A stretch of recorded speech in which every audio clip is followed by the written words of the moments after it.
तत्वानुसंधान ग्रंथामध्ये पान नंबर 81 आणि 81 पेजवर वरून दुसरी ओळ शंका सापडलं. तर विषय हा चालू आहे की त्या परमात्म्यापासून जगत उत्पन्न होतं. तर कसं उत्पन्न होतं तर सांगितलं होतं की माया उपहित त्या ईश्वरापासून जगताची उत्पत्ती होते, स्थिती होते, लय होते. अशा रीतीने त्या ब्रह्माचं तत्पदाच्या अर्थाचं तटस्थ लक्षण केलं होतं. मग आता आणखीन त्या लक्षणाला स्पष्ट करण्याकरिता सांगतायत की त्या माया उपहित परमात्म्यापासून आकाश उत्पन्न होतं, आकाशापासून वायूची उत्पत्ती होते, वायूपासून अग्नी उत्पन्न होतो, अग्नीपासून जल उत्पन्न होतं आणि जलापासून पृथ्वी उत्पन्न होते असं सांगितलं. आणि हे सर्व सांगतायत श्रुतीचं प्रमाण देऊन. श्रुतीचं प्रमाणही दिलं त्याकरिता. तस्मात् वा एतस्मात् आत्मन आकाश संभूत. आकाशात वायु, वायो अग्नि, अग्ने आप, ठीक, अद्य पृथ्वी. श्रुतीचं प्रमाण दिलं. यावर पूर्वपक्षी शंका करत आहे. काय म्हणतो तो? तर शंका अचेतन तथा कल्पित ऐसे आकाशादिक भूतों को वायु आदि भूतों का उपादान कारणपना कैसे संभवेगा, ही शंका आहे. ठीक आहे. तो म्हणतो की तुम्ही आत्ता सांगितलं की आकाशापासून वायू उत्पन्न होतो, अर्थात वायूचं उपादान कारण कोण आहे? आकाश आहे. पण आकाश तर अचेतन म्हणजे जड आहे, पुन्हा कल्पित आहे. जड असा कल्पित पदार्थ कोणत्याही कार्यासाठी उपादान कारण कसा बनेल, अशी शंका. त्याचप्रमाणे वायूपासून उत्पन्न होतो म्हणे कोण? अग्नी. अर्थात अग्नीचं उपादान कारण कोण? वायू. वायू सुद्धा कसा आहे? अचेतन म्हणजे जड आहे, चेतन नाहीये, जड आहे आणि कल्पित आहे. जड आणि कल्पित वस्तू उपादान कारण कशी बनणार? आणि जर बनू शकत नाही तर तुम्ही कसं सांगता की आकाशापासून वायू, वायूपासून अग्नी, अग्नीपासून जल, हे तर सारे जड पदार्थ आहेत, यांच्यात कसं काय तुमचा कार्यकारण भाव संभवू शकतो, अशी शंका आहे. कुणाची? पूर्वपक्षाची शंका. अचेतन तथा कल्पित ऐसे आकाशादि भूतों को, आकाशादि भूतांच्या ठिकाणी वायू आदि भूतों का उपादान, एक का जास्त आलाय का? उपादान कारणपणा, का कारणपणा आहे ना ते, एक का जास्त आलाय. उपादान कारणपणा कैसे संभवेगा, ही शंका. समाधान दिया जाता है. यहाँ आकाश आदि को वायु आदि को का उपादानपणा विवक्षित नहीं है. सिद्धांत सांगतायत की आकाश हेच वायूचं उपादान कारण आहे, वायू हाच अग्नीचं उपादान कारण आहे, असं सांगण्याचा इथं अभिप्राय नाही आहे. जर असा अभिप्राय असता तर हे पूर्वपक्षी तुझी शंका, तुझं म्हणणं बरोबर ठरलं असतं. कारण अचेतन आहे आकाश, वायू वगैरे. मग म्हणे अभिप्राय काय आहे, तात्पर्य काय आहे? जर असा अभिप्राय नाही तर ठीक आहे, तर सांगतायत तात्पर्य काय की आकाशापासून वायू उत्पन्न होतो, याचा अर्थ आकाश उपहित चैतन्यापासून वायू उत्पन्न होतो असा अर्थ आहे. वायूपासून अग्नी उत्पन्न होतो, याचा अर्थ वायू उपहित चैतन्यापासून अग्नी उत्पन्न होतो, अग्नी उपहित चैतन्यापासून जल उत्पन्न होतं आणि जल उपहित चैतन्यापासून पृथ्वी उत्पन्न होते, असा अर्थ आहे. जसं केवळ माया ही जगताला उपादान कारण नाही आहे, कारण ती तर जड आहे. मग मायोपहित चैतन्य ती जगताला कारण आहे जसं म्हटलं जातं, तसंच इथं सुद्धा आकाश कारण आहे वायू आदी करिता. याचा अर्थ केवळ जड आकाश ते उपादान कारण आहे असं नाही, तर आकाश उपहित चैतन्य कारण आहे. कुणाला? वायूला, पुढच्या भूतांकरिता असं समजायचं. समाधान. ह्या आकाशादि कोकू वायू आदि कोका उपादानपणा विवक्षित नाही आहे, किंतु आकाशादि उपहित चैतन्य वायू आदि कोका उपादानपणा विवक्षित आहे. म्हणजे वायूचं उपादान कारण कोण? आकाश उपहित चैतन्य. अग्नीचं उपादान कारण कोण? वायू उपहित चैतन्य. असं लावायचं. पृथ्वीचं उपादान कारण कोण? जल उपहित चैतन्य. असा अर्थ आहे. आकाशादि उपहित चैतन्य कुई वायू आदि कोका उपादानपणा विवक्षित आहे. अर्थात आकाश उपहित चैतन्य ते वायू उत्पन्न होता वया. हा सरळ सरळ अर्थ झाला. मग आकाश उपहित चैतन्यापासून उत्पन्न होतो कोण? वायू. ता वायू उपहित चैतन्य ते अग्नी उत्पन्न होता वया. आणि वायू उपहित चैतन्यापासून अग्नीची उत्पत्ती होते. तर अग्नि उपहित चैतन्य ते जल उत्पन्न होता वया. जल उत्पन्न होतं. आणि ता जल उपहित चैतन्य ते म्हणजे जल उपहित चैतन्यापासून पृथ्वी उत्पन्न होती वही. पृथ्वी उत्पन्न होते. लागलं. इस प्रकार तिस उपाधि वाले चैतन्य को ही सर्वत्र कारणता है. अशा रीतीने केवळ शुद्ध चैतन्याच्या ठिकाणी कारणता नाही, केवळ जड भाग जो आकाश वायू अधिक आहे त्यांच्या ठिकाणी देखील कारणता नाही. मग कारणता कुठं आहे? तर त्या उपाधी युक्त चैतन्याच्या ठिकाणी. जसं देवदत्त आडसला गेला, तर आडसला कोण गेलं? केवळ त्याचं शरीर जड ते जाऊ शकतं का? नाही जाऊ शकत. केवळ चैतन्य भाग त्याच्यामध्ये गमन क्रिया आहे का? नाही. मग देवदत्त आडसला गेला म्हणजे कोण? देवदत्तचं जे शरीर उपहित चैतन्य म्हणजे शरीरासहित चैतन्य ते आडसला गेलं, असा त्याचा अर्थ आहे. कळलं की नाही? शुद्ध शरीर केवळ एकटं शरीर अचेतन आहे, जड आहे, त्याच्या ठिकाणी क्रिया नाही. आणि चैतन्याच्या ठिकाणी तर क्रिया नाहीच आहे. मग व्यवहार कसं काय उरायला? तर उपाधी उपहित भाव करून व्यवहार घडतो.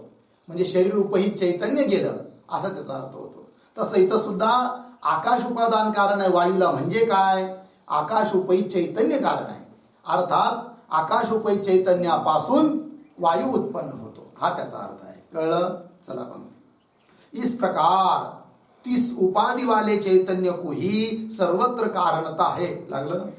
जो कदाचित म्हणजे जर कदाचित कल्पित अचेतन को ही कारणता मानिये. जर कदाचित समजा थोड्या वेळाकरिता कल्पित असा जो अचेतन भाग, जड भाग आकाश वायू यांचा, त्याच्या ठिकाणी जर कारणता मानली तर काय अडचण येईल सांगतायत. जर कदाचित कल्पित चेतन को ही कारणता मानिए तो चेतन ब्रह्म को सर्व जगत का कारण कहनेहारी श्रुती का विरोध प्राप्त होवेगा. सर्वात पहिली अडचण श्रुतीला विरोध. कारण श्रुती सांगते काय सांगते की चेतन असणाऱ्या परमात्म्यापासून आहे की नाही काय उत्पन्न होतात कोण? कार्यवर्ग, जगत. हे जगत उत्पन्न होतं कुणापासून? चेतन स्वरूप परमात्म्यापासून. आणि तुम्ही तर मानू राहिले अचेतन जड आकाशादिकापासून जगत उत्पन्न होतं. विरोधी म्हणून आकाशादिक जे केवळ जड भाग आहे, कल्पित भाग आहे, तेच केवळ पुढच्या भूतासाठी कारण आहे असं म्हणता येत नाही. अन्यथा श्रुतीला विरोध. तो चेतन ब्रह्म को सर्व जगत का कारण कहनेहारी श्रुती का विरोध प्राप्त होवेगा. लागलं. तात्पर्य यह काय की जैसे ज्याप्रमाणे मायाकू झाल्यानंतर अर्धविराम द्या. मायाकू झाल्यावर थोडं थांबायचं. जैसे मायाकू कारण ब्रह्म का उपाधि रूपता करके आकाशादिक प्रपंच का कारणपणा है. ठीक आहे ना? कारणपणा है कुठं? मायेच्या ठिकाणी है की नाही? पण ती माया कारण आहे म्हणजे कशी कारण आहे? केवळ जडभूत माया कारण आहे का? नाही. मग कार्य काय? कारण ब्रह्म जे आहे, कारण ब्रह्माची उपाधी बनते कोण? माया. उपाधी होऊन ती कारण आहे जगासाठी, एकटी कारण नाही आहे. अर्थात माया उपहित चैतन्य आहे की नाही, त्यालाच म्हणायचं कारण ब्रह्म आहे की नाही. कारण ब्रह्म म्हणजे कोण? मायोपहित चैतन्य, ते झालं कारण ब्रह्म. आणि त्याच्यापासून उत्पन्न झाला प्रथम शरीरी हिरण्यगर्भ, त्याला म्हणायचं कार्य ब्रह्म. आणि शुद्ध चैतन्य जे आहे ते न कार्यब्रह्म आहे न कारण ब्रह्म आहे. लागलं पंक्ती पहा. जैसे माया को कारण ब्रह्म का उपाधी रूपता करके, म्हणजे कारण ब्रह्माचं उपाधी होऊनच उपाधीच्या द्वारे उपाधीच्या माध्यमानेच आकाशादिक प्रपंच का कारणपणा आहे. आकाशादिक प्रपंचाचा कारणपणा आहे कुठं? मायेच्या ठिकाणी. पण कशा मायेच्या ठिकाणी? ती माया उपाधी होते कारण ब्रह्माची, अशी ती माया कारण आहे. शुद्ध माया, केवळ माया कारण नाही असा अर्थ. तैसे आकाशादिकों को भी ता कारण ब्रह्म का उपाधि रूपता करके ही वायु आदिकों का कारणपणा है. त्याचप्रमाणे वायूचं कारण आहे कोण? आकाश. एकटा आकाश नाही, मग आकाश उपहित चैतन्य हे कारण आहे असं समजायचं सर्व ठिकाणी. तैसे आकाशादिकों को भी ता कारण ब्रह्म का उपाधी रूपता करके, कारण ब्रह्माचं उपाधी होऊन म्हणजे चैतन्याचं उपाधी होऊनच ते आकाश कारण आहे वायू इत्यादी का करिता. वायू कारण आहे, चैतन्याचं उपाधी होऊनच कारण आहे वायू सुद्धा. कुणाकरिता? अग्नि आदि करिता. ता कारण ब्रह्म का उपाधि रूपता करके ही वायु आदि को का कारणपणा है, स्वतंत्र नाही इति. लागलं? ते झालं. शंका घेतली होती पूर्वपक्षाने, त्याचं उत्तर दिलं. आता या जगताच्या उत्पत्तीच्या बाबतीत अन्य दार्शनिक लोकांचे वेगवेगळे मत आहेत. त्यापैकी न्याय वैशेषिक ग्रंथकार जे आहे, शास्त्रकार, त्यांचं काय म्हणणं आहे ते आता सांगत आहे. यहा वैशेषिक शास्त्र वाले तो ऐसा कहे है. वेदांत मतानुसार थोडक्यात सांगितलं काय? मायोपै चैतन्यापासून आकाश, त्याच्यापासून वायू, त्याच्यापासून अग्नी, त्याच्यापासून जल, त्याच्यापासून पृथ्वी उत्पन्न होते. इथपर्यंत पंचमहाभूताची उत्पत्ती सांगितली. नंतर पुढे आणखी विस्तार होणार आहे की भूत उत्पन्न झाली, हा पंचकृत आहे, नंतर त्याचं पंचीकरण होतं, नंतर जगत उत्पन्न होतं वगैरे वगैरे. परंतु एवढं वेदांतानुसार सांगून आता मध्येच वैशेषिक मतवाले जे आहे, वैशेषिक शास्त्रकार, त्यांच्या मतानुसार काय रीती आहे, काय प्रकार आहे तो आता सांगतात आणि त्याचं खंडनही करतील, आहे की नाही. हा म्हणजे या ठिकाणी जगताच्या उत्पत्तीच्या बाबतीत वैशेषिक शास्त्रवाले, वैशेषिक शास्त्रकार, आहे की नाही, कणाद. वैशेषिक शास्त्राचे कर्ते कोण आहे? कणाद मुनी. कणभूक त्यांना म्हणतात, कणाद मुनी. किती तपश्चर्या करून त्यांनी शास्त्र लिहिलं, आहे की नाही. त्याचा हिशोब नाही आहे. काय करायचे ते? कण खायचे. कण म्हणजे अन्नाचे कण. कुठून आणायचे? खळ्यावरून जमा करायचे. हा तर पूर्वीच्या काळामध्ये धान्य जमा करण्याकरिता एक स्थान विशेष असायचं. आताही आतापर्यंत आहे होतं. आता मशिनरी आल्या, शेतातच लोक धान्य तयार करतात, तो भाग नाही राहिला. पहिलं खळं असायचं आणि त्या खळ्यामध्ये सर्व धान्य सोंगून घेऊन यायचं. मग तिथं ते बैलांची पात धरायची त्याच्यावर आणि मग तिथं ते धान्य तयार व्हायचं, त्याला उपणायचं वगैरे. ते सर्व करत असताना थोडेफार धान्याचे कण इकडे तिकडे उडतात, आहे की नाही. मग तो मालक धान्य जमा तयार करून सर्व काही घरी घेऊन गेला. नंतर हे ते त्या खळ्यावर जाणार कणाद मुनी आणि मग जे काही इकडे तिकडे पांगलेलं म्हणजे उडालेले धान्याचे कण असतील, ज्वारी, गहू, बाजरी जे असेल ते वेचायचं, त्याला रात्री भिजू घालायचं, सकाळी ते खायचं, पुन्हा वेचायचं. आणि असं खाऊन त्यांनी काय केलं आहे? शास्त्र तयार केलं आहे. एवढी तपश्चर्या केली आहे. लागला अर्थ? चला. हा वैशेषिक शास्त्र वाले तो ऐसा कहे है. काय म्हणतात? द्रव्य, गुण, कर्म, सामान्य, विशेष, समवाय, अभाव, यह सप्तही पदार्थ होवे आहे. 7 पदार्थ आहेत. संपूर्ण विश्वामध्ये विचार केला तर 7च पदार्थ आहेत. या 7 पदार्थांचाच विस्तार म्हणजे जगत आहे असं त्यांचं म्हणणं आहे. कळलं? मग ते 7 पदार्थ कोणते सांगितलं? द्रव्य, गुण, कर्म, सामान्य, विशेष, समवाय आणि अभाव. हे सप्तही पदार्थ होवे. तहा वैशेषिक लोक 7 पदार्थ मानतात, बरोबर. आज नैयायिक लोक 16 पदार्थ मानतात. किती मानतात? 16, बरोबर आहे. आणि वैशेषिक लोक काय करतात? त्या 16 पदार्थाचा अंतर्भाव जसा ज्याच्यात शक्य होईल त्याच्यात करून हे 7च पदार्थ मानतात. ठीक आहे. तहा गुणाधिक पदार्थ द्रव्य केही परतंत्र होवे आहे. आता या 7 पदार्थामध्ये गुण, कर्म, सामान्य, विशेष, समवाय आणि अभाव. पुढचे 6 काय आहेत? द्रव्याधीन आहेत. आहे की नाही? द्रव्याला सोडून राहू शकत नाही. गुण राहणार कुठं राहणार? द्रव्याच्याच ठिकाणी राहणार. द्रव्याला सोडून अन्यत्र गुण कुठंच राहत नाही. कर्म सुद्धा कुठे असणार? द्रव्याच्याच ठिकाणी असणार. गुण कुठं असणार? द्रव्याच्या ठिकाणी. याचा अर्थ असा नाही काय की सारे गुण प्रत्येक द्रव्यात राहतात असं पण नाही आहे. पण राहणार कुठं? द्रव्याच्याच ठिकाणी. द्रव्याचे देखील अनेक प्रकार आहे, 9 प्रकार आहे. त्यात कोणत्या द्रव्याच्या ठिकाणी किती, कोणत्या द्रव्याच्या ठिकाणी किती, कमी जास्त आहे, त्याची संख्या ठरलेली आहे यांच्या सिद्धांतानुसार. सांगायचं तात्पर्य गुण हे द्रव्याला सोडून राहत नाही. त्याचप्रमाणे कर्म 5 प्रकारचं आहे आणि ते 5ही प्रकारचं कर्म उत्क्षेपण, अपक्षेपण वगैरे वगैरे तर ते सुद्धा कुठं राहतात? द्रव्याच्याच ठिकाणी राहतात. पण याचा अर्थ असा नाही की सर्वच द्रव्याच्या ठिकाणी कर्म राहतात. द्रव्यापैकी काही द्रव्य असे आहेत की त्यांच्या ठिकाणी कर्म राहतं, काही द्रव्य असे आहे की त्यांच्या ठिकाणी कर्म राहत नाही वगैरे. आहे की नाही? बर, सामान्य. सामान्य म्हणजे जाती. जाती कुठं राहते? तर जाती 3 ठिकाणी राहते. द्रव्याच्या ठिकाणी, गुणाच्या ठिकाणी आणि क्रियेच्या, कर्माच्या ठिकाणी. द्रव्य, गुण, कर्म तिघात राहते. कोण? जाती, सामान्य. पुन्हा विशेष. विशेष कुठे असतात? द्रव्याच्या ठिकाणी. पण कोणत्या द्रव्याच्या ठिकाणी? तर द्रव्याचे 2 विभाग, नित्यद्रव्य, अनित्य द्रव्य. त्यापैकी नित्यद्रव्याच्या ठिकाणी असतात कोण? विशेष. जसं उदाहरण नित्यद्रव्य, परमाणू वगैरे त्यांच्या ठिकाणी राहतात कोण? विशेष. पुन्हा समवाय. समवाय हा एक संबंध आहे. तो किती ठिकाणी राहतो? 5 ठिकाणी राहतो. कोण? समवाय. आहे की नाही? गुण, गुणी 1. गुण, गुणीमध्ये जो संबंध, तो संबंध कोणता? समवाय संबंध आहे. ठीक. जाती, व्यक्ती. जाती आणि जातीचा आश्रय जो व्यक्ती, त्यांचा सुद्धा जो संबंध तो कोणता आहे? समवाय संबंध आहे. क्रिया, क्रियावान, क्रिया आणि क्रियावाला यांचा सुद्धा जो संबंध तो कोणता संबंध आहे? समवाय संबंध आहे. अवयव, अवयवी.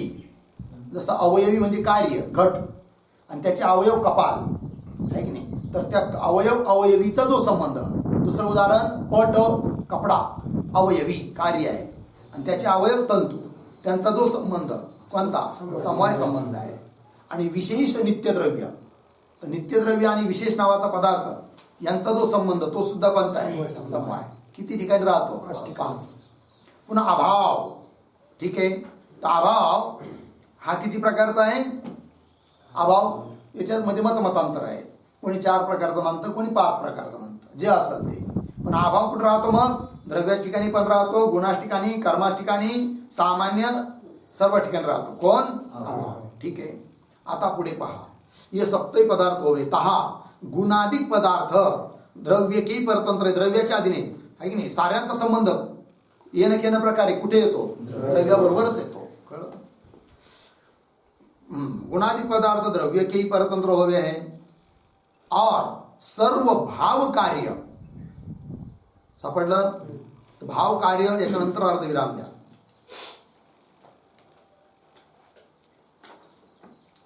और सर्व भाव कार्य, समवायी कारण, असमवायी कारण, निमित्त कारण, इन 3 कारणों करके जन्य होवे है. कोणतंही भाव कार्य घ्या. कार्याचे 2 प्रकार, भाव कार्य, अभाव कार्य. जसं घट उत्पन्न झाला, कोणतं कार्य आहे? भाव कार्य आहे. है की नाही? मग आता दुसरं सांगा. समजा उदाहरणार्थ पट उत्पन्न झाला, कोणतं कार्य आहे? भाव कार्य आहे. कळलं की नाही? वृक्ष उत्पन्न झाला, कोणतं कार्य आहे? भाव कार्य आहे. ठीक आहे ना? आणि अभाव कार्य, मग अभाव कार्य कोणतं? जसं घट आहे आणि घटावर कोणीतरी दगड मारला, घट फुटला. आहे की नाही? तर आता फुटला म्हणजे अभाव उत्पन्न झाला. घटाचा अभाव उत्पन्न झाला. कोणता? प्रध्वंसाभाव. पण उत्पन्न झाला आता प्रध्वंसाभाव. तर प्रध्वंसाभाव हे सुद्धा उत्पन्न झालं म्हणून कार्य आहे. कारण जे उत्पन्न होतं ते कार्य असतं. आता प्रध्वंसाभाव उत्पन्न झाला, पण ते कार्य कोणतं आहे? अभावात्मक कार्य आहे. प्रध्वंसा अभाव आहे ना, तो अभावात्मक कार्य आहे. तर कार्याचे 2 प्रकार, भाव कार्य, अभाव कार्य. यात अभाव कार्याचा विचार नाहीये. अभाव कार्याला कोणी उपादान कारण नसतं. अभावात्मक कार्य जे फक्त असतं ते फक्त निमित्त कारणाने उत्पन्न होतं. कोण? अभावात्मक कार्य. ठीक. परंतु भावात्मक जे कार्य आहे त्याची 3 कारण असतात. कोणी समवायी कारण असतं, कोणी असमवायी कारण असतं, कोणी निमित्त कारण असतं. ठीक आहे. उदाहरणार्थ घट भावकार्य आहे का अभावकार्य आहे? भावकार्य आहे. घटासाठी समवायी कारण कपाल, बरोबर. घटासाठी असमवायी कारण कपाल द्वयाचा संयोग. कपाल म्हणजे काय? घटाचे दोन पार्ट, दोन खापरं.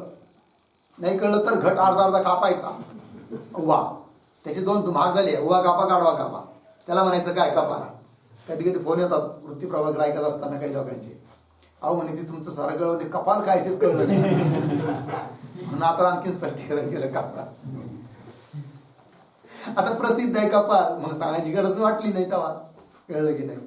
तर कधी कधी काय असतो, मोठा रांजण वगैरे बनवायचा असतो ना, तर असं एक खट्टी बनवायला जात नाही, त्याची भाग तयार करतात अगोदर, अर्धा खालचा आणि अर्धा वरचा, नंतर जोडतात.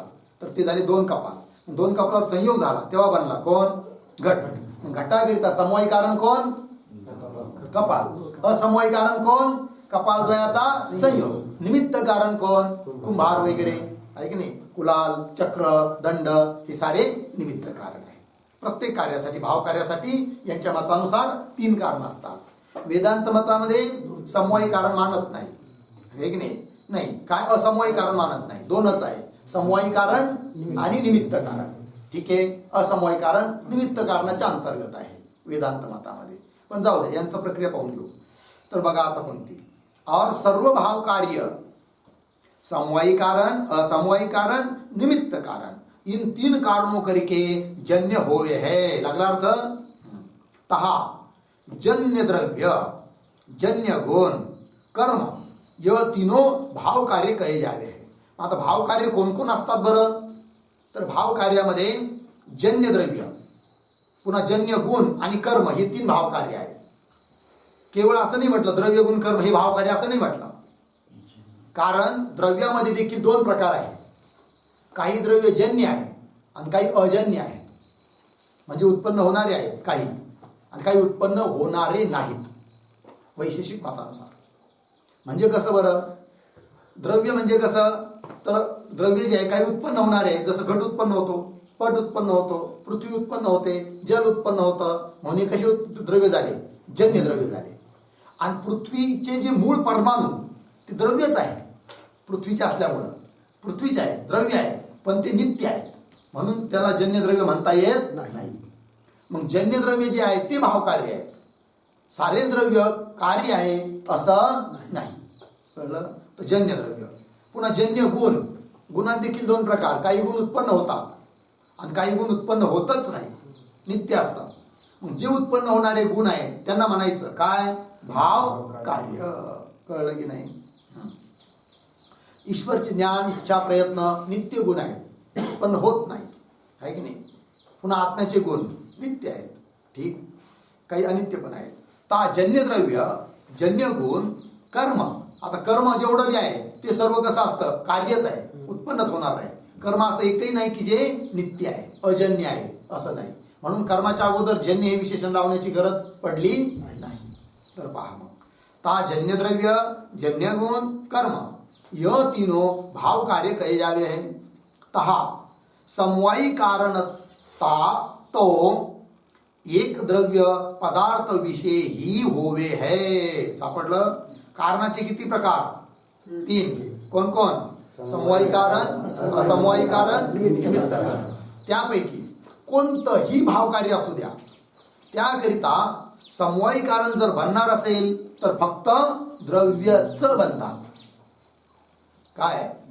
भावकार्य कोणतंही असू द्या, त्यासाठी समवायी कारण कोण बनतं?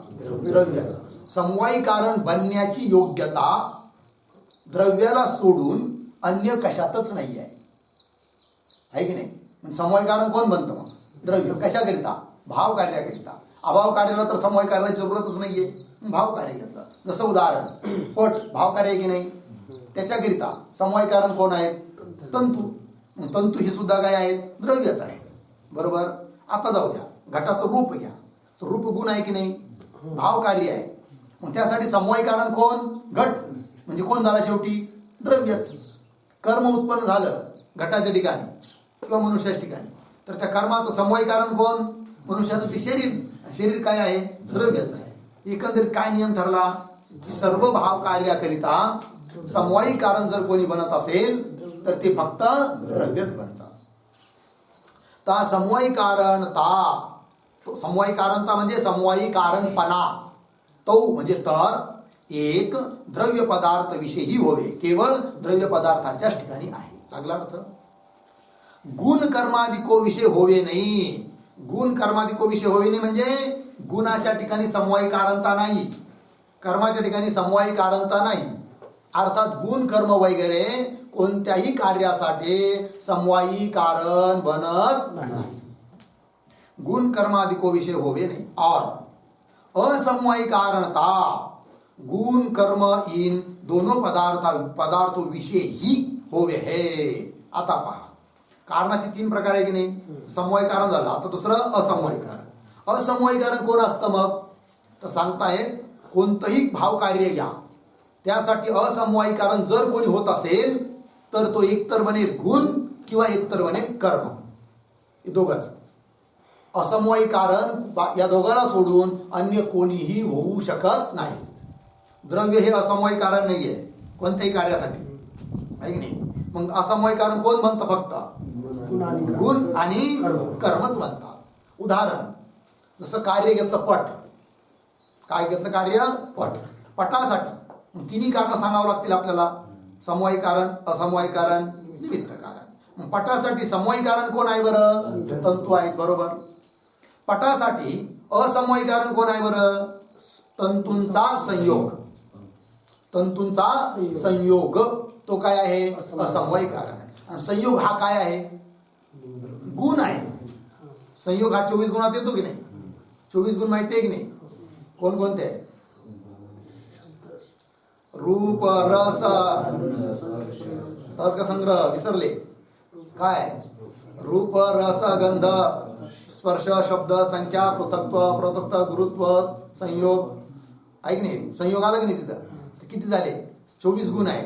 त्या 24 गुणामध्ये संयोग हा सुद्धा काय आहे, एक गुण आहे.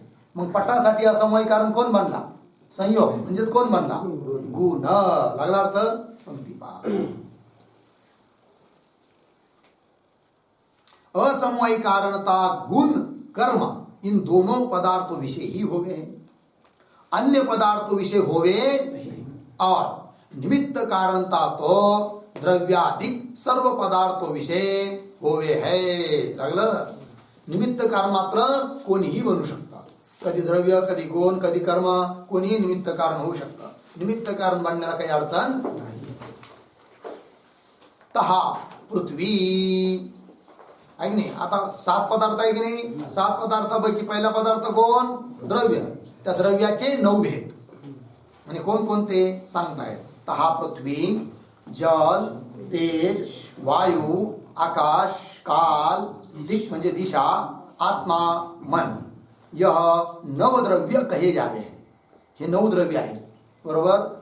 परीक्षेत प्रश्न येऊ शकतो, 9 द्रव्यांची नावे सांगा, तर उत्तर देता आलं पाहिजे, म्हणून पाठ करून ठेवायचे. तर 9 द्रव्य कोण कोण आहे, उदाहरण बोला. पृथ्वी, जल, तेज, वायू, आकाश, काल, दिशा, आत्मा, मन, बरोबर. यह नवद्रव्य कहे जावे, बरोबर. पुढे. तहा पृथ्वी आदि 4 द्रव्यों के परमाणु तथा आकाशादिक 5 द्रव्य, यह सर्व नित्य द्रव्य कहे जावे, बरोबर. आता काही नित्य द्रव्य आहे, काही अनित्य द्रव्य आहे. तर नित्य कोण कोण, तर पृथ्वी अधिक 4. तर पृथ्वी अधिक 4 म्हणजे कोण कोण, पृथ्वी, जल, तेज, वायू यांचे परमाणु. म्हणजे हे 4 परमाणु रूपाने नित्य आहेत आणि कार्यरूपाने अनित्य आहे. तर पृथ्वी, जल, तेज, वायू यांचे परमाणु नित्य. आणि पुढचे कोण कोण, आकाश, काल, दिशा, आत्मा, मन हे स्वरूपतः नित्य आहे की नाही. हे काय आहेत, स्वरूपतः नित्य आहे. तेच दिलंय बघा. तर पृथ्वी आदि 4 द्रव्यों के परमाणु तथा आकाशादिक 5 द्रव्य. आकाशादिक 5 द्रव्य, 5 द्रव्य म्हणजे कोण कोण, आकाश, काल, दिशा, आत्मा, मन, यह सर्व नित्य द्रव्य कहे जावे है, बरोबर. तथा निरवयव कहे जावे है. नित्य आहेत आणि पुन्हा कसे आहेत, निरवयव. निरवयव म्हणजे अवयव रहित, यांना अवयव नाही आहे, पार्ट नाही आहे. तथा निरवय कहे जावे हैं। और तीन परमाणु होते उत्पन्न भये जे द्वनुक ते आदि लेके, परमाणु ते उत्पन्न, तर परमाणु घेतले, परमाणूपासून उत्पन्न, उदाहरण पहिला परमाणूचं पहिलं कार्य द्वनुक, मग द्वनुकापासून तर अंतिम कार्यापर्यंत अवयवीपर्यंत परमाणु, द्वनुक, त्रसरेणू, चतुर्णुक असं करत करत घट आहे की नाही, अंतिम अवयवी झाला. अशा प्रकारे तीन परमाणु होते उत्पन्न भये जे द्वनुक ते आदि लेके, म्हणजे द्वनुकापासून पुढे आदि लेके ब्रह्मांड पर्यंत सर्व कार्यद्रव्य, जेवढे कार्यद्रव्य आहेत ते अनित्य द्रव्य कहे जावे. ते सर्व काय आहे? अनित्य द्रव्य आहे. बरोबर. तो विभाग कळाला. मग नित्य द्रव्य कोण आणि अनित्य द्रव्य कोण? नित्य द्रव्य म्हटलं की कोण कोण? पृथ्वी, जल, तेज, वायू यांचे परमाणु नित्य आहे, आणि आकाश, काल, दिशा, आत्मा, मन हे नित्य आहे. आणि अनित्य कोण? पृथ्वी, जल, तेज, वायू हे कार्यरूपाने अनित्य आहे, द्वनुकापासून अंतिम ब्रह्मांडापर्यंत. जे द्वनुक ते आदि लेके ब्रह्मांड पर्यंत सर्व कार्यद्रव्य ते अनित्य द्रव्य कहे जावे आहे. तथा अवयवी कहे जावे आहे. त्याला अनित्य द्रव्य म्हणा. पुन्हा अवयवी, अवयवी म्हणजे अवयवाने जो युक्त असतो त्याला म्हणायचं काय? अवयवी कहे जावे. तहा सृष्टी के आदि काल विषय, म्हणजे सृष्टीच्या अगदी आरंभी आदि काल विषय परमेश्वर की इच्छा करके, परमेश्वराच्या इच्छेने तीन परमाणु विषयी क्रिया उत्पन्न होवे. आता या वैशेषिक मतानुसार सृष्टीची उत्पत्ती कशी होते हे सांगत आहे. यांच्या मतानुसार आरंभवाद आहे आणि मूळ कारण कोण आहे? परमाणु. परमाणूपासून जगत उत्पन्न होतं असं यांचं म्हणणं आहे की नाही? वेदांत मतासारखं नाही आहे. मायोपय चैतन्यापासून जगत उत्पन्न होतं असं नाही आहे. मग कोणापासून उत्पन्न होतं? परमाणूपासून. मग कसं काय उत्पन्न होतं? तर परमाणु जिकडे तिकडे भरपूर आहेत म्हणे. मग त्या परमाणूमध्ये सृष्टीच्या आरंभिकाली अगोदर परमाणूच असतात. अशी पृथ्वी वगैरे नसते, जल वगैरे नसतं, सर्व काय असतात? परमाणू असतात. मग ईश्वराच्या ठिकाणी इच्छा उत्पन्न होते, आता मी जगत उत्पन्न करू. पण तो ईश्वर काय करतो? मग उत्पन्न कसं करतो? की फक्त इच्छा करतो, संकल्प करतो, आणि त्या इच्छेनुसार म्हणजे संकल्पानुसार परमाणूमध्ये क्रिया घडते. परमाणूमध्ये काय घडते? क्रिया. क्रिया होऊन दोन परमाणू एकत्र येतात. ईश्वराच्या इच्छेने त्या परमाणूमध्ये क्रिया घडून, त्या परमाणू क्रिया घडली की एक परमाणू दुसऱ्या परमाणू जवळ येतो, मग ते दोन परमाणू मिळतात. दोन परमाणू एकत्र आले की तो झाला तयार द्वनुक. त्याला काय म्हणतात? द्वनुक. अशा रीतीने मग पुन्हा द्वनुक, सारे द्वनुक तयार झाले. आता मग तीन द्वनुक एकत्र येतात ईश्वराच्या इच्छेने. किती? तीन द्वनुक आहे की नाही? द्वनुक. मग तीन द्वनुक एकत्र आले तर तो झाला तयार मग त्रसरेणू. काय तयार झाला? त्रसरेणू. असं करत करत मग चतुर्णुक, पंचनुक करत करत महाअवयवी घट वगैरे, पट, घट, मठ हे सारी पृथ्वी, जल, तेज हे सारे उत्पन्न होतात. अशी यांची प्रक्रिया आहे. कळलं? आता परमाणूचा आकार काय आहे बरं? केवढा असतो परमाणू? तो डोळ्याला दिसत नाही. द्वनुक सुद्धा डोळ्याला दिसत नाही. त्रसरेणू पासून डोळ्याला दिसायला लागतं. ठीक आहे, डोळे पाहू शकतात, चक्षुरेंद्रिय. मग म्हणजे त्याचा आकार काय परमाणूचा? तर त्रसरेणू माहिती आहे, तो एकदा समजून घेऊ. तर समजा उदाहरणार्थ खिडकीमधून सूर्यप्रकाश आतमध्ये येत आहे. बरोबर? पाहिलाय कधी? कधी वरून धाब्यावरून असं झरोखा असतो, त्याला काय म्हणतात? काय म्हणतात? बरोबर आहे, सवना. काय सवना वगैरे, म्हणजे वर धाब्याला आजकाल स्लॅब टाकतात. पूर्वीचे माळ धरायचे ना धाबं, तर असं छिद्र सोडलेलं असायचं. वरून सूर्यप्रकाश आतमध्ये येतो, प्रकाश येतो, त्याच्यामध्ये असे बारीक कण उडताना दिसतात. पहा, आहे की नाही? तर ते जे कण आहे ना ते डोळ्याला दिसतात, हाताला लागत नाही. असा हात फिरवला तर काही हाताला लागत नाही, पण डोळ्याला दिसतात. मग ते जे दिसणारे उडणारे कण आहे ना तो झाला त्रसरेणू. त्याला काय म्हणायचं? मग त्यातला एक घ्यायचा आणि त्याचे तुकडे करायचे. किती? 6 तुकडे करायचे. तर जो 6वा भाग तो होतो काय? परमाणू. माहिती नाही? मग ते दोन परमाणू एकत्र आले तो द्वनुक झाला, आणि 3 द्वनुक एकत्र आले तर त्रसरेणू. म्हणजेच त्रसरेणू मध्ये किती परमाणू? 6 परमाणू. लागला अर्थ? चला. 3 परमाणु होते उत्पन्न भये जे द्वनुक ते आदि लेके तहा सृष्टी के आदि काल विषय. सापडलं का? परमेश्वर की इच्छा करके, परमेश्वराच्या इच्छेने तीन परमाणु विषय, त्या परमाणूंच्या ठिकाणी क्रिया उत्पन्न होवे, क्रिया उत्पन्न होते. तिसत्यानंतर क्रिया उत्पन्न झाल्यानंतर दो परमाणुओं का संयोग होवे. दोन परमाणूचा काय होतो? संयोग. ती संयुक्त दो परमाणु होते. प्रथम द्वनुकृप कार्य उत्पन्न होवे. संयुक्त झाले दोन परमाणु तर तोच झाला तयार काय? द्वनु. तीन संयुक्त दो परमाणु होते. त्या दोन परमाणु पासून प्रथम म्हणजे सर्वात अगोदर द्वनुकृप कार्य उत्पन्न होवे. तर सर्वात पहिलं कार्य यांच्यानुसार काय आहे? द्वनुक आहे. कळलं?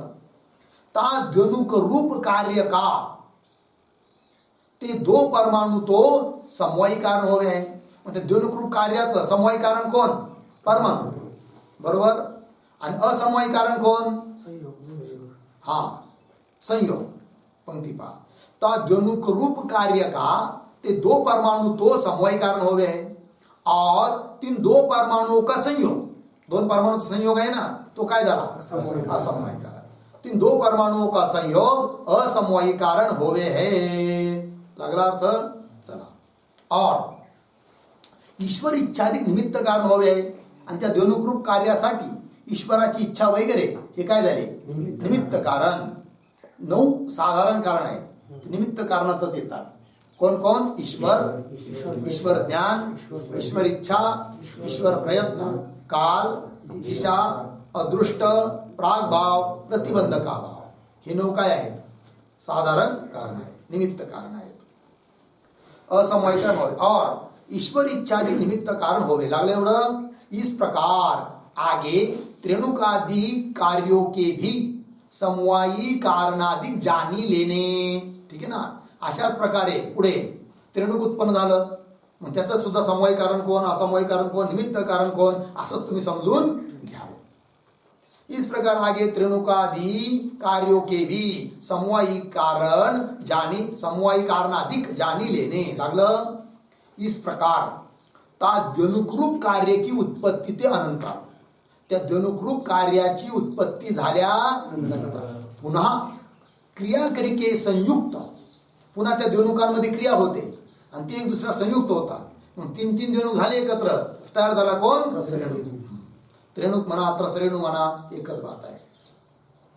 इस प्रकार ता द्वनुकृप कार्य की उत्पत्ती त्यानंतर पुन्हा क्रिया करिके संयुक्त 3 द्वनुक ते, त्या 3 द्वनुकापासून त्रेणुकृप कार्य उत्पन्न होवे. त्रेणुकृप काय होतं? कार्य उत्पन्न. तिसते अनंतर म्हणजे त्रेणुक उत्पन्न झाल्या तिसते अनंतर पुन्हा क्रिया करिके, पुन्हा त्या त्रेणुकामध्ये क्रिया उत्पन्न होऊन संयुक्त 4 त्रेणुक होते. मग आता 4 त्रेणुक एकत्र आले. 4 त्रेणुक त्रसरेणु त्रेणुक एकत्र आल्यानंतर जो बनतो त्याला म्हणतात चतुर्णुक. कळलं? कशी प्रक्रिया झाली? 2 परमाणु एकत्र आले तर झाला तयार द्वनुक. बरोबर. 3 द्वनुक एकत्र आले तर झाला तयार त्रसरेणु. आणि 4 त्रसरेणु एकत्र आले तर चतुर्णुक, आहे की नाही? आणि 5 चतुर्णुक एकत्र आले तर पंचणुक. असं करत करत आगे जायचं. आणि मग पुढे कपाल तयार होतो. जोडत गेला म्हणजे मग कपालापासून घट बनतो वगैरे. तिसऱ्यानंतर पुन्हा क्रिया करिके संयुक्त 4 त्रेणुक होते चतुर्णुक रूप कार्य उत्पन्न होवे. इस प्रकार के क्रम करिके यह महान पृथ्वी, असं करत करत करत करत ही एवढी मोठी पृथ्वी उत्पन्न झाली. आणि जेव्हा प्रलय व्हायचा तेव्हा काय की बस हे सारे पृथ्वी एकत्र परमाणु झाले नाही, सारे विभक्त होतात, अलग अलग अलग अलग परमाणु होऊन जातात. तो झाला मग प्रलय. कळलं? असं आहे. इस प्रकार के क्रम करके महान पृथ्वी, महान जल, महान तेज, महान वायू उत्पन्न होवे लागलं. याते म्हणून ते परमाणु ही सर्व जगत का उपादान कारण है. एकंदरीत या समस्त जगताचं उपादान कारण कोण? परमाणु आहे. वैशेषिक मतानुसार आरंभवाद याला म्हणतात. ठीक आहे. आणि वेदांत मतानुसार संपूर्ण जगताचं उपादान कारण कोण आहे? माया. अभिनिमित्त उपादान कारण कोण आहे? मायोपहित चैतन्य अर्थात ईश्वर. याते ते परमाणु ही सर्व जगत का उपादान कारण है. लागलं पुढे. सो माया उपई ब्रह्म जगत का उपादान कारण नहीं है. कोण म्हणून राहिले? वैशेषिक मतानुसार, वैशेषिक मत वाले खंडन करतायत केलं त्यांनी या एका वाक्याने. कुणाचं? वेदांत. सो माया उपै ब्रह्म अर्थात ईश्वर जगत का उपादान कारण नहीं. इस प्रकार वैशेषिक शास्त्र वाले माने हैं. अशा रीतीने वैशेषिक शास्त्रकारांची मान्यता आहे. सो यह वैशेषिक शास्त्र का मत न्याय प्रकाश ग्रंथ विषय हमने बहुत विस्तार से निरूपण करे आहे. लागला अर्थ. ते ग्रंथकार सांगतायत चित्गणानंद मुनी की म्हणे आम्हीच आणखीन एक ग्रंथ लिहिला आहे. बरेच ग्रंथ लिहिले आहे. त्यात अजून एक ग्रंथ आहे. कोणता? न्यायप्रकाश. आणि त्या न्यायप्रकाश ग्रंथामध्ये वैशेषिक शास्त्रकारांचं मत खूप विस्तारपूर्वक आम्ही लिहिलेलं आहे आणि विस्तारपूर्वक त्याचं खंडन पण केलेलं आहे की नाही. तिथं नसलं समजत तर इथं समजून घेऊ म्हणे. सो वैशेषिक शास्त्र का मत न्याय प्रकाश ग्रंथ विषयी हमने बहुत विस्तार ते निरूपण करे आहे की नाही. तो न्यायाचा ग्रंथ आहे की नाही. म्हणून तिथं खंडन असेलच असं नाही, परंतु इथं मात्र खंडन केलेलं आहे बाकीच्यांचं, न्याय वैशेषिकांचं. जिसको जानने की इच्छा होवे तिसने तहा से जानी लेना. लागलं. ज्याला खूप वैशेषिक मत विस्तारपूर्वक जाणून घ्यायची इच्छा आहे त्याने काय करावं? न्याय प्रकाश नावाचा ग्रंथ विकत घ्यावा आणि उघडावा, वाचावा, तिथलं समजून घ्यावा. सो यह वैशेषिकों का मत भी समीचीन नहीं है. आतापर्यंत वैशेषिक मताचं प्रतिपादन केलं की त्यांच्या मतानुसार जगताची उत्पत्ती कशी होते. आता त्यांचं मताचं काय करायचं? खंडन. की वैशेषिक शास्त्रकारांचं मत काही बरोबर नाही. सो यह वैशेषिकों का मत भी समीचीन नहीं है. काहे ते का बरं? शक्ति सादृश्य आदि बहुत पदार्थों के विद्यमान हुए भी सप्तही पदार्थ है. यह वैशिष्ट्यों की प्रतिज्ञा असंगत है. मुळावरच घाव घातला अगोदर. कळलं की नाही. तर खंडन करताना म्हणतायत वैशेषिक शास्त्रकारांनी जी प्रतिज्ञा केली आहे कोणती? सातच पदार्थ आहे म्हणून. हेच त्यांचं मत चुकलं. म्हणजे कसं काय? आणखीनही पदार्थ होऊ शकतात. म्हणजे उदाहरण तर शक्ती हा एक पदार्थ आहे. सादृश्य हा एक आणखीन पदार्थ आहे. मग शक्ती सादृश्यासारखे आणखीनही पदार्थ होऊ शकतात तर सातच पदार्थ का निरूपण करतात मग ते? तर त्यांनी उलट म्हणायला पाहिजे नाही 7 पदार्थ आहेत परंतु आमची बुद्धी जास्त चालली नाही, आम्हाला 7च दिसले, आणखीन कोणी असलं तर तुम्ही समजून घ्यावा असं त्यांनी म्हणायला पाहिजे होतं. पण असं तर त्यांनी म्हटलेलं नाहीये. म्हणून त्यांचं मत बरोबर नाहीये. म्हणजे शक्ती पदार्थ कुठून आणला बा तुम्ही? ते विचारतील ना पूर्व पक्षाला. कोण? वैशेषिक का? की शक्ती नावाचा पदार्थ, सादृश्य नावाचा पदार्थ कुठून आणला तुम्ही? काय त्याचं स्वरूप आहे जरा सांगा की आम्हाला. तर सांगताय पूर्व पक्षी खंडन करणारे वेदांती खंडन करतील. कोणाचं? हा ठीक आहे, न्याय वैशेषिकांचं. काहे ते शक्ति सादृश्य अधिक बहुत पदार्थों के विद्यमान हुए भी सप्तही पदार्थ है. यह वैशेषिकों की प्रतिज्ञा असंगत है. म्हणजे आता कसं काय शक्ती पदार्थ जरा सांगा थोडक्यात. तर बघा आता शक्ती पदार्थ कसा असतो ते. कधी कधी काय घडतं, अग्नी पेटवला जातो बरोबर, आणि अग्नीचा स्वभाव आहे दहा करण्याचा. याचा अर्थ अग्नीच्या ठिकाणी दहा करण्याची शक्ती आहे. दहा म्हणजे जाळणे, चटका देणे. चटका देतो की नाही अग्नी? तर दहा करण्याची शक्ती आहे कुणामध्ये? अग्नीमध्ये. कदाचित कोणी म्हणे नाही अग्नीच दहा देतो, दहा करतो. अग्नीच्या ठिकाणी शक्ती हे मानण्याची गरज नाही आहे. अग्नीच काय करतो? दहा करतो असं मानूया. पण तसं म्हणता येत नाही. तर अग्नीच्या ठिकाणी दहा करण्याची शक्ती मानावी लागते. म्हणजे कशावरून तुम्ही सिद्ध करणार की अग्नीच्या ठिकाणी दहा करण्याची शक्ती आहे, अग्नीच दहा करत नाही? हे कसं काय बरं? तर त्याला युक्ती आहे. काय? की समजा अग्नी पेटवला आणि अग्नीजवळ एक विशिष्ट प्रकारचा मणी भेटतो. तो मणी आणून ठेवला. ध्यान द्या, त्या मण्याचं नाव आहे चंद्रकांत मणी. आहे की बाजारात भेटणार नाही, कदाचित कुठं भेटला ऋषीमुनीकडे तर भेटेल. आहे की नाही? चंद्रकांत मणी.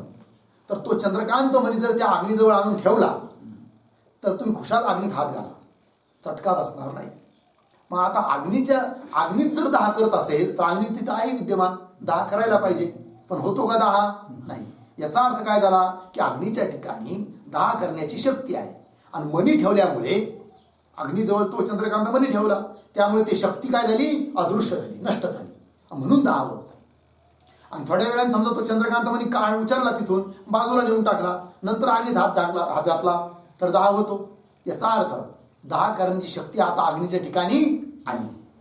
याचा अर्थ शक्ती नावाचा कोणीतरी अतिरिक्त पदार्थ नाही. कळल्याचा अर्थ? चला ते सांगतायत. तहा मणी मंत्रादिको की समीपता. तर मणी, चंद्रकांत मणी, कधी कधी मंत्र, काही काही असे मांत्रिक लोक असतात आणि ते मंत्र फुकतात, आहे की नाही, सिद्ध केलेले असतात त्यांनी. आणि मंत्र फुकला तर तिथं तुम्ही अग्नीत बसलात तरी तुम्हाला 10 होणार नाही, चटका बसत नाही. कोणत्यातरी गावाला आहे ते, वर्षातून 1 दिवस करतात म्हणे. असे मोठे असे सारे खणतात, त्याच्यात अग्नी टाकतात, ते अग्नीतून चालतात लोक सारे, तरी त्यांना चटका बसत नाही. कुठे आहे माहित नाही, महाराष्ट्रातच कुठेतरी आहे. कळलं? कोणतरी नाव पण सांगितलं होतं पण आता विसरलो मी. सांगायचं तात्पर्य, मंत्राच्या द्वारे सुद्धा काय घडतं, त्या शक्तीचा नाश. आणि मंत्र पावर बाजूला की मंत्र, दुसरे मंत्र घेतले की पुन्हा ती शक्ती उत्पन्न होते. याच्यातून सिद्ध काय करायचं की अग्नीच्या ठिकाणी कोणीतरी 10 करण्याची शक्ती आहे. मग शक्ती जर अतिरिक्त आहे तर ती 7 पदार्थामध्ये कोणत्या पदार्थात आहे सांगा? कोणत्याच पदार्थात तिचा अंतर्भाव करता येत नाही. आणि म्हणून 7 पदार्थाहून अतिरिक्त 8वा पदार्थ शक्ती म्हणून मानायला पाहिजे. आणि त्यांनी तर म्हटलंय काय, 7च पदार्थ आहे, आणि म्हणून वैशेषिक मत बरोबर नाही. लक्ष देऊ राहिलं? पंक्ती पहा. ता मणी मंत्रादिको की समीपता हुए वन्नीते 10 रूप कार्य होता नहीं, 10 रूप कार्य होत नाही. और 3 मणी मंत्रादिको के दूर करणे ते मणी मंत्रादी दूर केले तर ता वन्नीते, त्या वन्नीपासून, अग्नीपासून सो 10 होवे, 10 व्हायला लागतो. ता करके, त्यावरून काय सिद्ध झालं बरं? ता करके ता वन्नी विषय, म्हणजे त्या वन्नीच्या ठिकाणी 10 के अनुकूल शक्ती का विनाश. ऐक, 10 करण्याकरिता अनुकूल जी शक्ती, त्या शक्तीचा काय झाला होता? विनाश. तथा उत्पत्ती, मणिमंत्र बाजूला केले, पुन्हा 10 करण्याची शक्ती उत्पन्न झाली. मग उत्पत्ती अवश्य मानना होवेगा. लागला अर्थ? अर्थात 3 मणिमंत्रादिकों के विद्यमान हुए सो 10 अनुकूल शक्ती नष्ट होई जावे. मणिमंत्रादिक आले तर ते 10 अनुकूल शक्ती काय होते? नष्ट होते. और 3 मणिमंत्रादिकों के दूर करणे ते, आणि मणिमंत्रादिक जर दूर केले तर ती शक्ती पुन्हा उत्पन्न होते. और 3 मणिमंत्रादिकों के दूर करणे ते सा शक्ती, म्हणजे ती शक्ती पुन्हा उत्पन्न होवे. याते म्हणून ठिकाणी, ता वन्नीच्या ठिकाणी सा 10 अनुकूल शक्ती अवश्य मानी चाहिए. 10 करण्याला अनुकूल शक्ती अवश्य रूपाने तिथं मानलीच. इस प्रकार मृतिकाधिक सर्व कारणो विषय, अशा रीतीने माती वगैरे सर्व कारणाच्या ठिकाणी शक्ती असते. आपलं कार्य उत्पन्न करण्याची काय असते? शक्ती असते. ठीक आहे की नाही? मनुष्याच्या ठिकाणी सुद्धा शक्ती असते की नाही? काय शक्ती असते? कोणी 10 किलो उचलू शकतो, कोणी 20 किलो, कोणी 50 किलो, कोणी 100 किलो, त्याची शक्ती असते. आणि ज्याच्याजवळ 100 किलो वजन उचलण्याची शक्ती आहे, कदाचित काही कालानंतर आजारीपणामुळे म्हणा, म्हातारपणामुळे म्हणा, ती शक्ती नष्ट होते. आणि मग त्याला जर म्हटलं, अरे उचला की हो, तुम्ही तर 20 वर्षापूर्वी 100 किलोचं पोतं उचलत होता, उचला की आता. तर म्हणतो, अहो आता ती शक्ती राहिली नाही हो, वयानुसार आता कमी झाली हो, नष्ट झाली हो, आता मला 2 किलो सुद्धा उचलत नाही हो. याचा अर्थ काय? शक्ती नावाचा कोणीतरी अतिरिक्त पदार्थ आहे. याते तावन्य विशेषा 10 अनुकूला शक्ति अवश्य मानी चाहिए. इस प्रकार मृतिकादिक सर्व कारणों विषय अपने अपने घटाधिक कार्य के अनुकूल शक्ती रहे है. घटाधिक कार्य उत्पन्न करण्याकरिता अनुकूल शक्ती त्या त्या कारणामध्ये असतेच. सा शक्ती 3 द्रव्याधिक सप्त पदार्थ होते, भिन्न ही पदार्थ है. द्रव्याधिक 7 पदार्थाहून भिन्न पदार्थ आहे कोण? शक्ती. ठीक आहे. ता मग अशा प्रसंगात वैशेषिक काय बोलतात पहा. ता वैशेषिक ता उक्त स्तर विषय मणिमंत्राधिक प्रतिबंध के अभाव को ता 10 का कारण माने. त्याच्यावर वैशेषिक लोक काय म्हणतात माहिती का? ते म्हणतात नाही नाही, 10 करण्याकरिता कारण वन्नीच्या ठिकाणी शक्ती नाही आहे. मग काय आहे? तर प्रतिबंधकाचा अभाव हा 10ला कारण आहे. काय? प्रतिबंधकाचा अभाव. आणि प्रतिबंध काय? मणी मंत्र. मग तुम्ही काय केलं? हुशारी, अग्नी पेटवला आणि त्याच्याजवळ 10 करण्याकरिता जो प्रतिबंधक आहे, मणी किंवा मंत्र, तो आणून ठेवला. त्याच्यामुळे दाह होत नाही. झाला असता दाह अग्नीपासून, पण केव्हा प्रतिबंधकाचा अभाव असता, आहे की नाही. मग तुम्ही मणिमंत्र बाजूला घेऊन गेले, याचा अर्थ प्रतिबंधकाचा काय झाला, अभाव, आणि म्हणून दाह होतो. शक्ती अतिरिक्त मानण्याची गरजच नाही. काय मानलं त्यांनी, प्रतिबंधकाचा अभाव हा कारण मानला, आहे की नाही, असं ते म्हणतात. पंक्ती पहा, हा वैशेषिक ता उत्तस्थल विषय वर दिलेल्या उदाहरणामध्ये मंत्राधिक प्रतिबंधक के अभाव को ही ता दहा का कारण माने, सो तीनों का कहना श्रुती सूत्र ते विरुद्ध होणे ते असंगत आहे. परंतु असं जर ते वैशेषिक म्हणत असतील तर त्यांचं ते म्हणणं असंगत आहे. का, श्रुतीला विरुद्ध आहे. पुन्हा सूत्र म्हणजे व्यास महाराजांचे सूत्र, त्याच्याशी सुद्धा काय होतं त्यांचा विरोध. सो तीनों का कहना श्रुती सूत्र ते विरुद्ध होणे ते असंगत आहे. हा श्रुती म्हणजे मग श्रुती काय आहे सांगा. तर बघा आता श्रुतीला विरुद्ध कसं आहे ते मत ध्यान द्या. तर श्रुती समजून घेण्याच्या अगोदर त्यांनी काय मानलं आतापर्यंत, 10 रूप कार्य होण्यासाठी काय मानलं कारण, प्रतिबंधकाचा अभाव हा कारण मानला. तर कारण कोण झाला, प्रतिबंधकाचा अभाव म्हणजे अभाव कारण झाला. आणि त्याच्यापासून कार्य उत्पन्न झालं काय, 10. दहात्मक कार्य भाव कार्य आहे का अभाव कार्य आहे, भाव कार्य आहे. आणि त्या भाव कार्याचं कारण कोण मानलं यांनी, अभावाला मानलंय, आहे की नाही. पण श्रुती सांगते की अभावापासून भाव उत्पन्न होत नाही. आणि वैशेषिकांनी तर अभावापासून भावाची उत्पत्ती मानली. आणि म्हणून वैशेषिक मत श्रुतीला विरुद्ध आहे. कळलं. श्रुती काय आहे, श्रुती कथम असतः सत जायेत, असतः सत कथम जायेत, असतापासून सतची उत्पत्ती कशी होईल. असत म्हणजे अभाव, अर्थात अभावापासून सतची अर्थात भाव पदार्थाची उत्पत्ती होत नाही असं कोण सांगते, श्रुती. आणि वैशेषिकांनी तर अभावापासून भावाची उत्पत्ती मानली. म्हणून वैशेषिक मत श्रुतीच्या विरुद्ध आहे.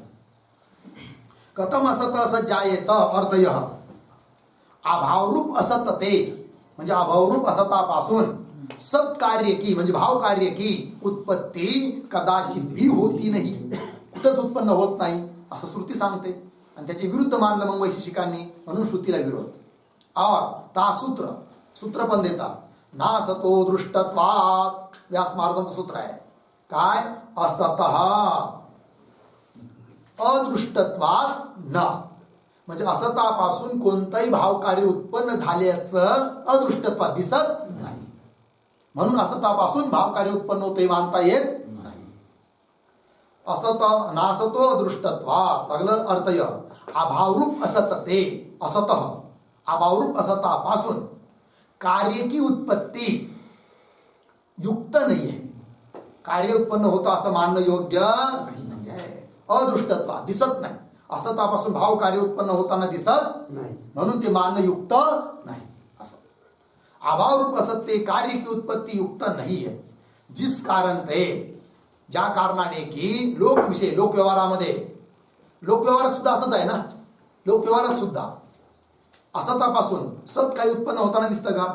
जर असतापासून सत उत्पन्न झालं असतं तर लयच बाहेर झालं असतं. मग आहे की नाही, आडसला कधी दुकानात जायची गरजच पडली नसती, आहे की नाही. काय गहू तांदूळ मीठ मिरची आणण्याकरिता बाजारात जायचं कामच पडलं नसतं, कारण आपल्याजवळ त्यांचा काय आहे, अभाव.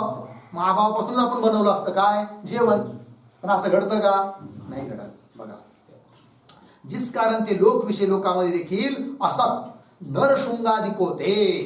असत पदार्थ घेता उदाहरण नरशृंग. नरशृंग म्हणजे माणसाचे शिंग. माणसाला शिंग असतात का, नाही, असत पदार्थ आहे. पण त्याच्यापासून काही उत्पन्न झालं का, नाही. अहो काय सांगा हो, लय मोठी आश्चर्याची घटना घडली. हा काय सांगा हो, अहो त्या माणसाने त्या म्हशीला मारलं. हा माणसाने म्हशीने मारलं म्हणजे काठीने का, अरे नाही, मग त्या माणसाने आपल्या शिंगाने म्हशीला मारलं असं जर कोणी म्हणाल तर मान्य केलं का कोणी, नाही. का बरं, माणसाला शिंगच नाही आहे, असत आहे. मग असतापासून भाव पदार्थ उत्पन्न होताना लोकात दिसतं का, नाही. अहो तुम्हाला माहिती आहे का, म्हणे काय हो, अहो म्हणे ती त्या आमच्या आमक्याची पोरगी नाही का, म्हणे तिने लग्न केलं. म्हणे वा वा वा, बरं झालं की. म्हणे कोणाबरोबर केलं हो, अहो त्या वंद्यापुत्राबरोबर.